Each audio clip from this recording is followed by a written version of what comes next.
Good morning po sa inyong lahat mga kapatid. Eto ho, may bago na namang nilabas na video ngayong araw na ito, si Saldico.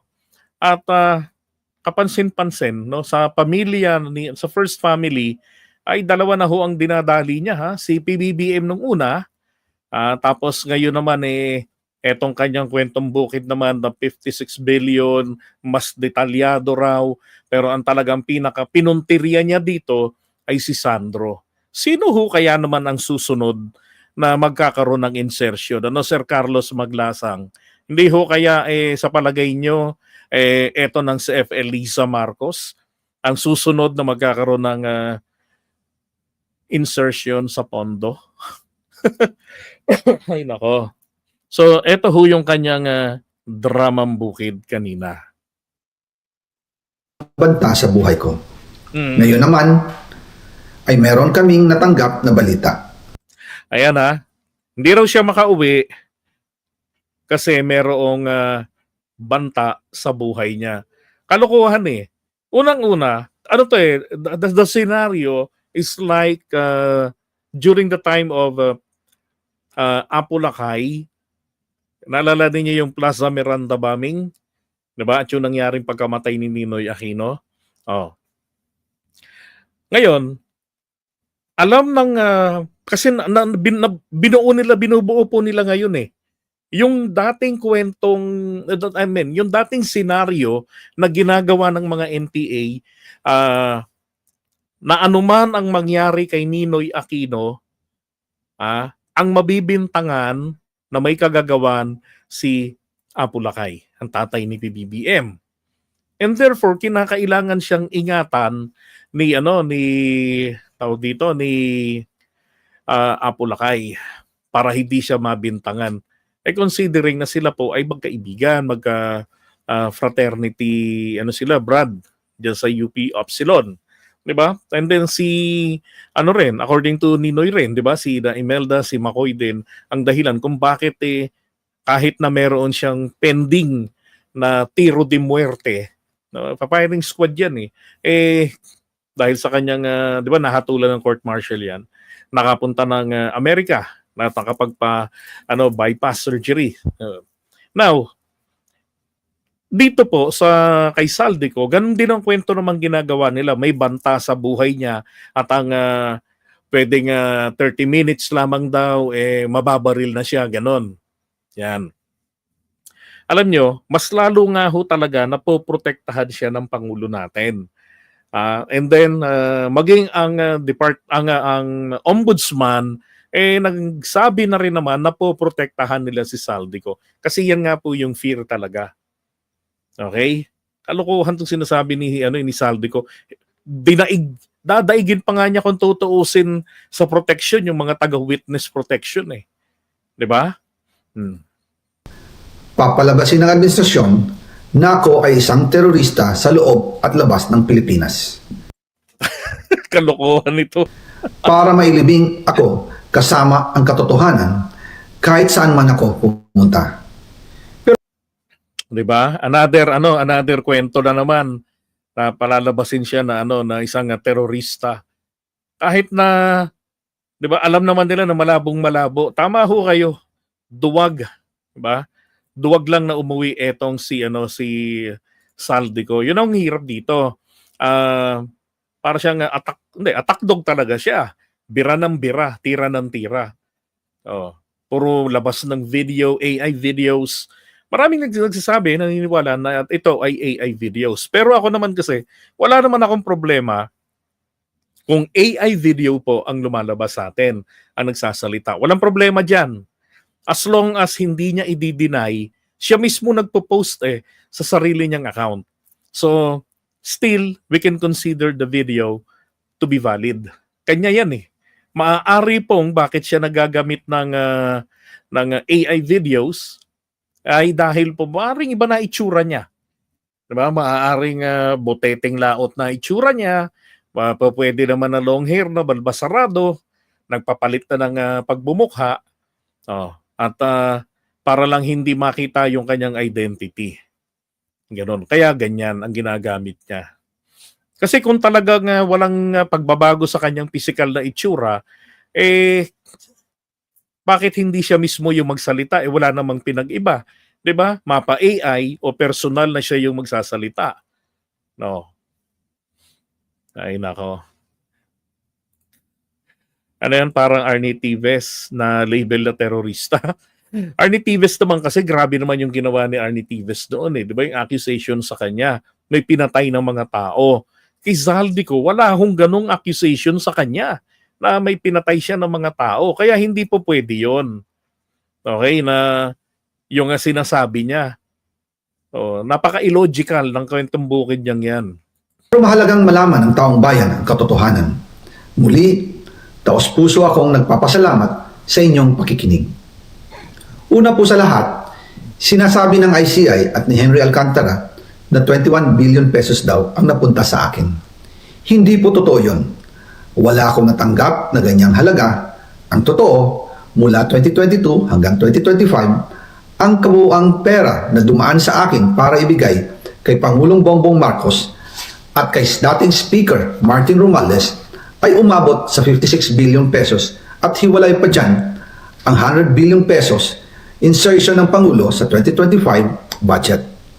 Pati na rin Okay, yung 100 billion insertion, 25 billion daw ang napunta ron kay PBBM. 56 billion sa kwento niya dyan ay paghahatian nilang dalawa ni Speaker Martin. Ni PBBM at ni Speaker Martin. Diba?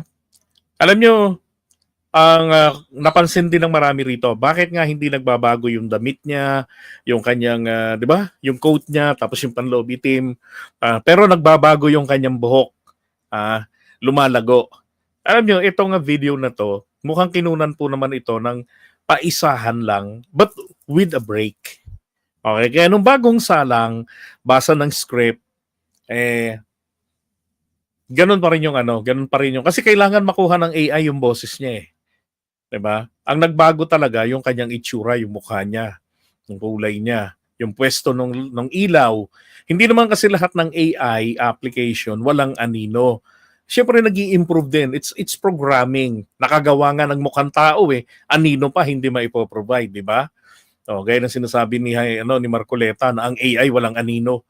Nakikita ni anino ni Zaldico. Okay, sabi ni Taga Norte, pagkatapos magpakasasa sa kaban ng bayan kasama ang pamilya, ngayon iiwas sa batas at akusasyon laban sa kanya. That's right. 'Di ba? Tapos yung iba naman din ang sinasabi, posible naman daw na na-hack yung kanyang account. May ibang nag-post. Alam nyo, hindi po pwede yung ganon. Bakit? Unang-una, sigurado ako na may contact pa rin naman ito sa social media. Nanonood ng balita yan. So kung na-hack yung kanyang account, magsasabi agad yan. Hindi po ako yung nagsasalita doon. AI po yun. Hindi po ako yung naglalabas ng mga dokumento. AI po yun. Ibang tao ang humahawak noon.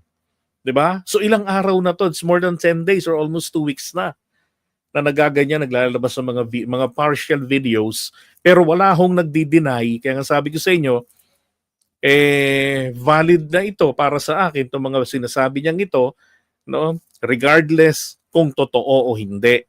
As long as hindi naman dininay niya I was expecting na maybe 3 days, 4 days, may maglalabas na sinasabi na hindi ako yan, na-hack yung account ko. Pero wala ho hanggang ngayon Oo. Kaya kapag oras na lumabas ang Zaldico, sinabi niya, hindi ho ako yung nagsasalita diyan, isa na hong malaking kalokohan yan. Dahil Diyos ko, 'di ba? Ang dami nang nakakaalam nito, tapos siya lang ang hindi nakakaalam. Napakadaling mag-create ng social media account. Pwedeng yung kanyang abogado na hindi raw nakakaalam ng kanyang location ay pwedeng yun ang magsabi na hindi yan ang aking kliyente. Wala rin hong ganon. Okay? So malamang sa malamang nagpalit ng itsura ang taong ito. Malay nyo, katabi nyo. Diba? O kasalubong nyo kanina. Joke lang.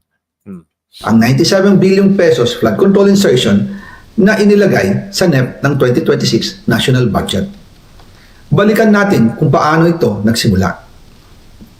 Noong 2022, Kakaupo ko pa lang bilang chairman ng House Committee on Appropriations, sinabi na agad sa akin ni Speaker Romualdez na kailangan ko makapag-deliver ng 2 billion pesos kada buwan.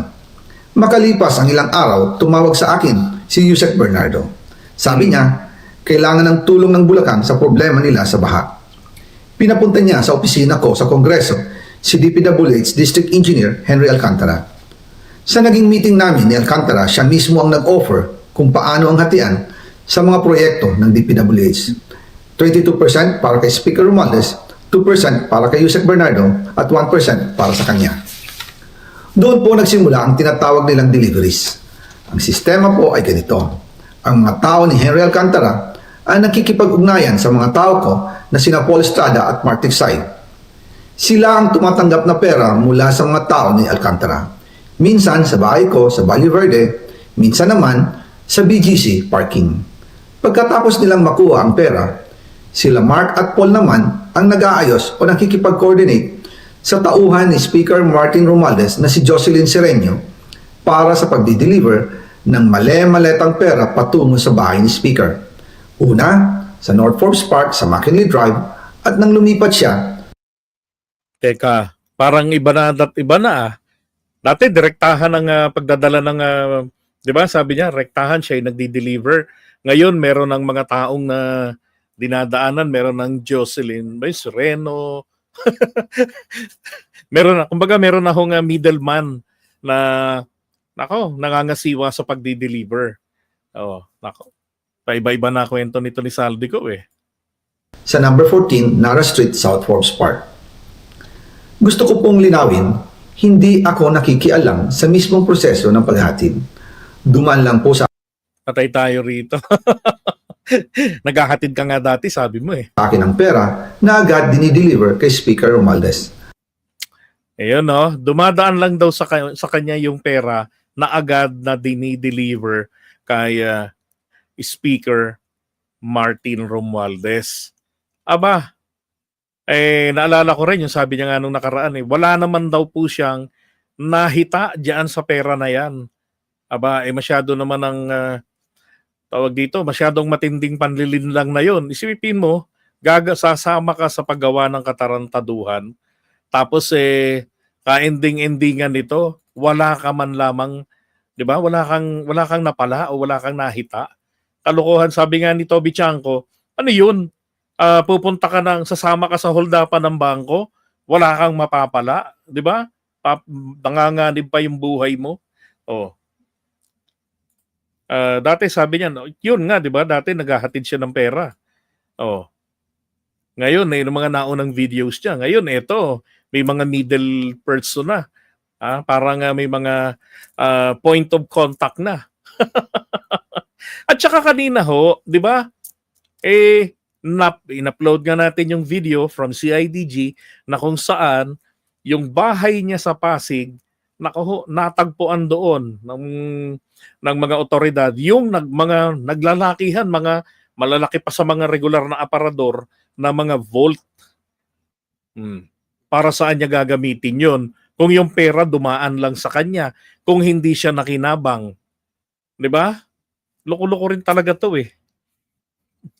Ako lang po Yung gawain niya, ipinapahid niya sa iba. ang nagko-confirm sa text kay Speaker kapag nadala na ang pera sa bahay niya.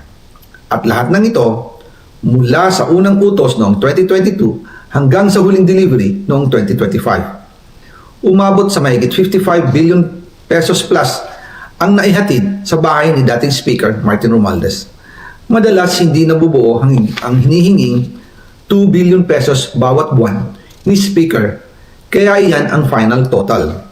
Ang sinabi mismo ni Speaker Martin sa akin na hati sila ni Pangulong Marcos sa perang yon. Ang listahan ng mga deliveries na ito, kung kailan, magkano, at saan dinala, ilalabas ko po kasabay ng video na ito. Okay. Yeah, tama ho kayo, di ba? Yung mga property niya sa Bakakay, hindi lang yun, yung kanyang air asset. Aba, kaya niya sakupin yung Philippine Coast Guard. Hindi, biro lang. Mas marami pa siyang mas marami pa siyang mga eroplano, helicopters. 'Di ba? Saan galing yung mga 'yon? Oh, tapos sinasabi nung kanyang ng kanyang abogado na ano daw na 2019 pa lamang napakayaman na ni Saldico. Mas mayaman pa sa mga Villar. Eh bakit hindi lumabas ang pangalan niya sa Forbes magazine? Kabilang na mga Pilipino na mga mayayaman, 'di ba? Napahanay sa mga ano kahit dito sa Asian lang.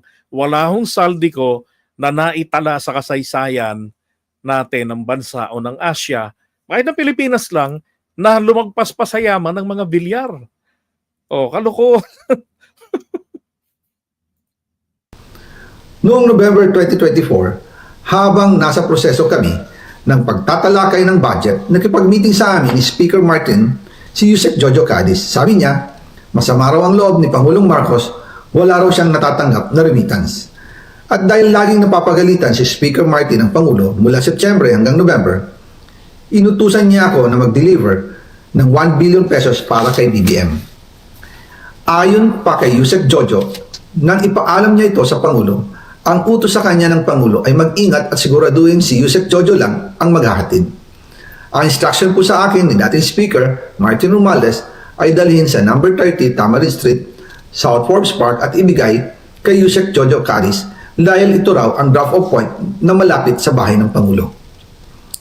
Sinabi rin po sa akin Speaker Martin Romualdez na si PBBM ang nag-utos sa kanya na bilhin ang bahay sa number 30 Tamarin Street para gamitin bilang bagsakan at imbakan ng pera mula sa mga SOP, collection at deliveries na para sa Pangulo. Noong December 2, 2024, personal kong i-deliver ang 200 million kay Yusek Jojo Cadiz sa number 30 Tamarin Street, South Forbes Park. Ayon sa kanya, dadalhin daw niya ito sa bahay ng Pangulo sa number 41 Nara Street, South Forbes Park. Kasunod dito, noong December 5, 2024, muli akong nag-deliver ng 800 million sa parehong address at Yusek Jojo Cadiz pa rin ang tumanggap. Ginagamot dito ni Saldico yung mga fee, yung mga loopholes dun sa mga naunang videos niya na siya yung direktang nag-deliver, mga ganon. Diba? Ngayon ang ano naman niya, meron na pong ibang tao na mga tumatanggap. Lang hiya. Sabi niya, iyon naman ay dadalhin sa bagong bahay ng Pangulo sa South Forbes Park. Di ba bakit ganon palipat-lipat pa, papasa-pasa pa? Hindi na lang kayong dalawa mismo. O hindi na lang si Sandro yung pinag-pick up. Di ba? Hindi, malay nyo sa susunod na kwento nito. Sabihin niya, si Sandro yung kumuha sa akin, inutusan ng tatay niya para safe. Alam niyo kasi kapag ang krimen, nakaduda-duda rito Kapag kayong krimen, masyadong marami yung nai-involve, lalong nagiging kaduda-duda kasi dadami yung yung risk na pwedeng mag-leak ng information. Lalo kayong mapapahamak. Hindi ba't paggagawa kayo ng kalokohan hangga't maaari, binubulong nyo pa, tapos nandun lang kayo sa sikretong lugar. 'Di ba? Hangga't maaari walang very private talaga. Lalo ng ganitong bilyon-bilyon ng pera nananakawin sa kaban ng bayan. Tapos meron ng Yusek Jojo Cadiz. Abogado ho yan si Jojo Cadiz. ang dami na hong mga nasangkot. Lang yan naman talaga Ano to, para yung mga nababanggit na mga pangalan ngayon, mawala rin sa pwesto. Katulad ni Bersamin, ni Pangandaman, 'di ba? Na yung mga nababanggit ang pangalan out of delikadesa, inaalis sila ng administrasyon sa pwesto. Para hindi masabi na magkakaroon ng whitewash para kung may investigation, 'di ba? Ay nako. Sa kabuuan, 1 billion pesos ang personal kong naihatid. Ako mismo ang nagbigay ng pera, kasama ang aking driver at mga tauhan. At lahat ito ay base sa direktang utos ni Speaker Martin Romualdez. Alam mo kung talagang meron siyang personal knowledge, hindi niya kailangang Hindi niya kailangang basahin. 'Di ba? Kailangan niyang dire-diretso. Dire-diretso niya na i-deliver niya yan. Alam niya yun personal niya yun Hindi mabubura. Ganyan kawalang hiya ginawa ninyo sa pera ng bayan. Nare-retain po sa utak yan. Yung mga petsa, yung mga detalye, pati nga siguro yung toothpick na huling isinubo ninyo, maaalala ninyo kung anong kulay Di ba? Maikukwento niya ng maayos yan. Oh. Bakit kinakailangan merong nakasulat pa ngayon? Kinakailangan may binabasa pa? Paano to pagka nahuli at dumaan na to sa cross-examination? Patay na. Walang basa-basa doon. Oh. At dyan po nabuo ang kabuuang halagang 56 billion na ipinadala mula 2022 hanggang 2025. Pero kahit na na-deliver na ang 1 billion pesos para kay Pangulong Marcos at kahit na naisama na rin sa 2025 budget ang 100 billion pesos insertion sa pamamagitan ng BICAM Committee, ayon mismo sa utos ng Pangulo, nagagalit pa rin daw si BBM. Yeah. Okay. Eto, tingnan nyo ha. So, yun na yung kanyang dramang bukid. Pero ang pinakapunto lang naman nito, tatlo lang naman yan. Hindi siya uuwi ng Pilipinas kasi may banta sa buhay niya. Pangalawa, special pang animal eh.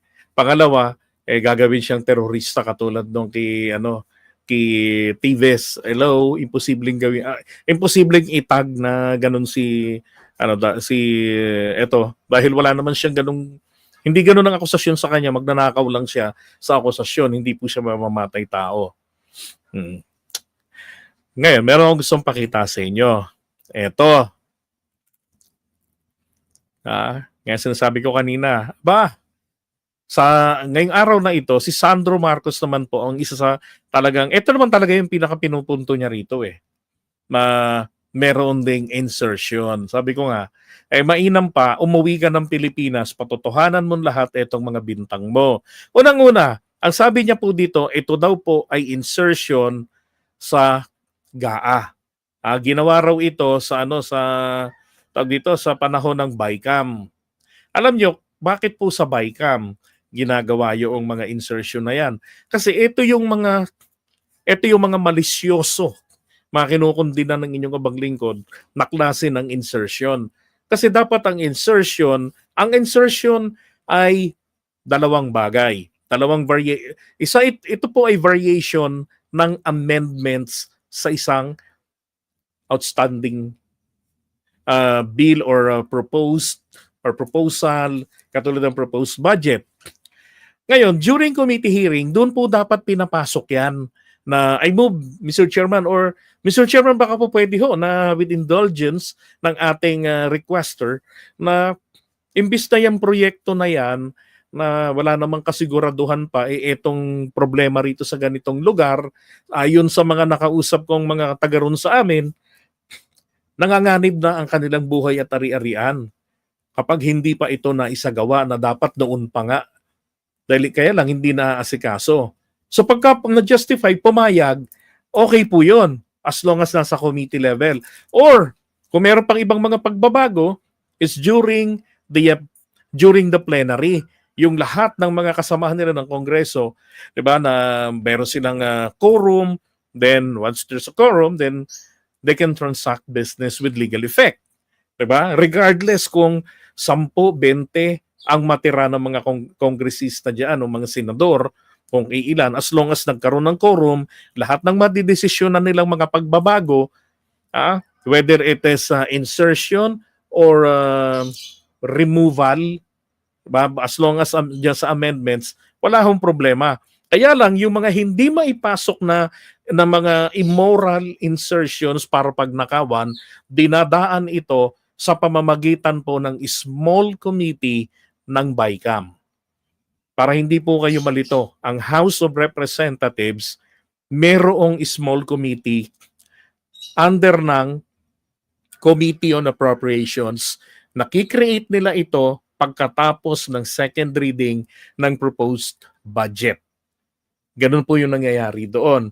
Tapos pagdating ngayon ng the final version nila yan, no? Third reading, pagbobotohan nila, alam nila, all they know, or almost of them, na walang nagbago doon sa kanilang naaprubahan, pero meron pala. Then meron yung disagreement doon sa version naman ng Senado. Yung hindi po pinagkasunduan nila, hindi pareho ang version nila, ay iipunin yun. And then sa BICAM, doon pag-uusapan. Para pag-isahin yung version nila. Ganun ang ginagawa diyan. That's the ideal. Kaya lang ang something immoral po dito, and I hope you'll get this. Ang BICAM po, pareho din ang BICAM ng small committee ng House of Representatives under ng Committee on Appropriations, pareho po 'yan. Walang minutes of the meeting. Walang formal endorsement ng amendment. Walang ganon. Sabi nga nila, nakasulat lang yan sa tissue paper, sasabihin na, ito, pakisingit naman ito dyan, hanapan ninyo. Anak ng po siya, napakadami po nito. Pag pinuntahan nyo to sa account mismo ni Zaldico, nasa 50 pages po ito. Na sinasabi na insertions ni Sandro Marcos sa loob ng 3 taon na umabot ng araw ng 50 billion pesos. Kung ito po ay insertions sa BICAM, my God, ayan tuwing BICAM, Tapos, yung nasa BICAM na yan, then makikita mo rin yan sa wala siya sa NEP, tapos papasok siya sa BICAM, tapos pagdating po doon sa GAA, sa budget naando na to. Hindi ho magagawa ng ganun-ganun lang yan kadali. Dahil po ang BICAM, ilang araw lang yan. Hindi ho tumatagal ng 1 buwan ng BICAM para ma-plansya itong mga to ng ganun-ganun. Yung gawa nila, kaya nga may nagtataka nga ako kay Zaldico, bakit may kopya ng mga ganito? Kasi dapat wala siyang kopya niyan. Dahil nga yung BICAM, yung illegal immoral act na ginagawa nila, it was designed to be trace-proof. Okay? Walang paper trail. Walang ganun-ganon. Kaya nga tissue paper lang pwede na. Kasi hindi kailangan ng merong matinong papel, baka may makapulot. Baka nga pagkagawa nila roon, naka-shredding machine na yan eh. Tanongin niyo si Cheese at saka si Mark. Gago to si Zaldico talaga. Diba?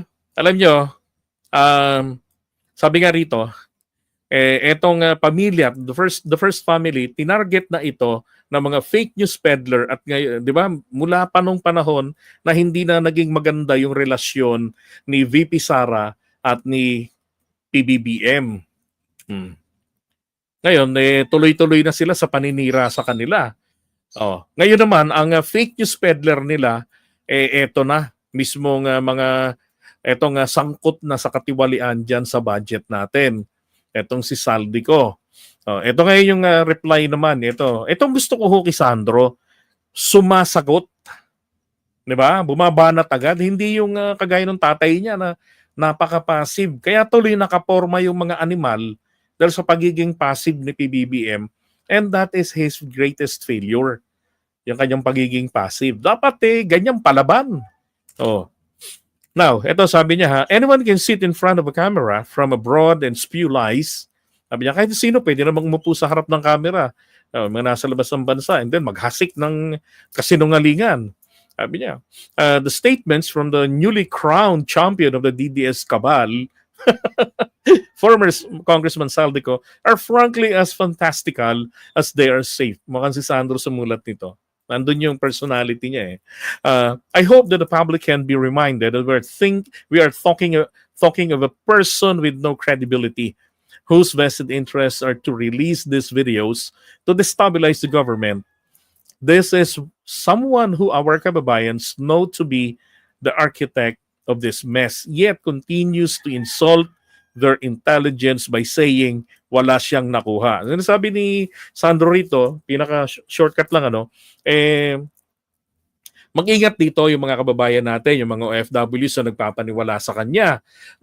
Alam nyo naman na siya yung pasimuno na itong mga kalokohan na ito. Kasi talagang ang mga promotor po talaga dyan, mga taga-Committee on Appropriations. Sila yan, maliban na lang kung meron pang sumapaw sa kanila. Sila yung mga pinaka-bossing yan.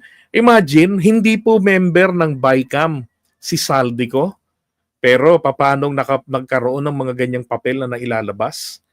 Di ba? Baka nga yung mga gumawa ng mga, yung mga sumulat niyan, yung nag-retype, ng mga disagreements that na finalize the version, hindi nga, wala nga silang kopya niyan, pero si Saldico meron. At kung bakit po matagal bago nagsalita si Saldico, ito po yung aking sagot dyan. Inaral nila Saldico yan kung papaano mula doon sa bike, mula doon sa NEP, wala yung 100 billion na sinasabi niya na ni-request ni PBBM sa kanya na i-insertion sa pamamagitan nito ni na Pangandaman, ni na Olivar, ni Bersamin, ni Yusek Bersamin. Diba? Ngayon, ginawa nila ngayon yung kanilang sariling insertion. Kung mapapansin ninyo, sinasabi naman ng mga taga-DPWH like yung kay Yusek Cabral. Diba? Siya yung nagtatanong na meron ka bang gustong i-ano dyan, ganito, ganyan. Diba? Kay Ping Lacson, kay Senator Tulfo, kay Erwin, may ganyan din sa kanila. Tinatanong-tanong. Kasi nga, nire-ready nila alin dito sa insertion. Ito yung gusto ko sabihin sa inyo. Ang DPWH, meron na po talaga silang insertion na gagawin. Naka-ready na yan sa kanila. Ngayon, ito pong mga kongresista at senador na contact nila dyan sa BICAM, doon nila yan ipapasok. Kasi hindi pwedeng isubmit nila sa Pangulo yan kasi makikita ng Pangulo yan pag ni-review. Makikita niya yan bago i-submit yung NEP. 6 months yan piniprepare. Makikita niya yan. Ba't pare-pareho yung presyo ninyo? Bakit pare-parehong 50 million, 150 million? Kasi may limit yan Kaya doon nila yan pinapasok sa BICAM para wala nang ibang prosesong dadaanan. Kung hindi, pag hindi ni-review ng presidente at dahil contact pa nila, kasabwat nila yung DPWH secretaries or secretary, si Bunoan dati. Ito ngayon, kasama ng Pangulo sa nagre-review, ang gagawin niya ngayon,